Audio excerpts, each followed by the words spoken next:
Hi, it's Dr. Elisha Van Dusen again with New Hope Chiropractic with part 2 of common causes of shoulder pain.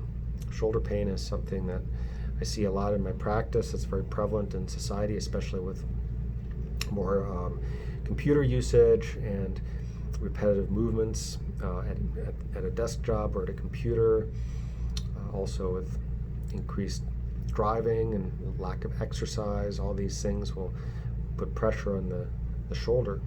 So anyway, what is a dislocated shoulder? Well, a shoulder can dislocate as a result of the upper arm bone.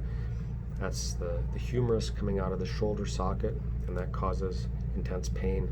The shoulder and the position of the arm will appear deformed and may show signs of swelling or bruising too, or also cause numbness.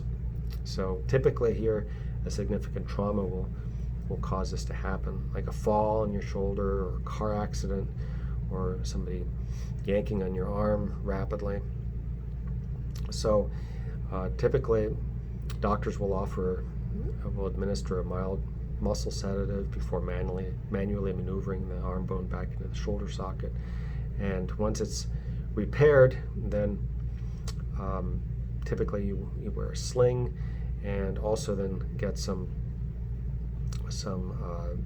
adjustments of the shoulder joint and some muscle work too on the rotator cuff, so it doesn't require surgical repair, and also some strengthening exercises to make sure that the shoulder doesn't spontaneously dislocate again, or doesn't dislocate with the slightest little amount of trauma. So, and that's something that we can help with.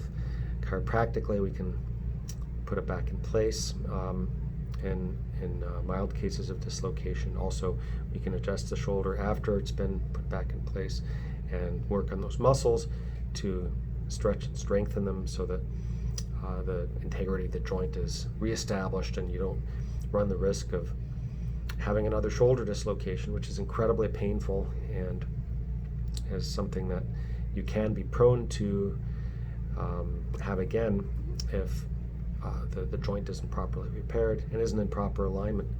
And then another cause here of shoulder pain is frozen shoulder. So no, it's not literally frozen like icy cold, but it occurs when the capsule of the connective tissue that lines the shoulder joint thickens and then it becomes inflamed. It's also known as adhesive capsulitis. There are 3 stages of the frozen shoulder typically. The freezing stage, when movements are becoming more and more painful and difficult. The frozen stage, when the pain decreases but extreme stiffness sets in. And then finally the thawing stage, when stiffness decreases and range of motion increases. Frozen shoulder is different from things like bursitis because of pain and stiffness occur when the shoulder is at rest instead of when it's moving.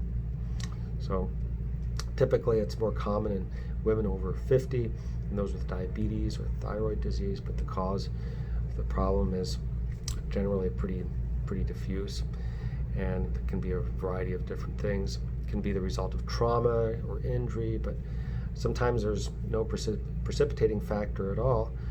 Also, of course, if the shoulder's out of alignment, and also the surrounding areas, the spine, the nerve supply to that shoulder from the neck or the upper back is compromised due to spinal misalignments, that can cause the shoulder to not function properly and cause this frozen shoulder type of a condition. So getting it adjusted on a regular basis, making sure that the movement is good in the upper back and the neck as well, and that there's no nerve compression there, that can also help prevent frozen shoulder.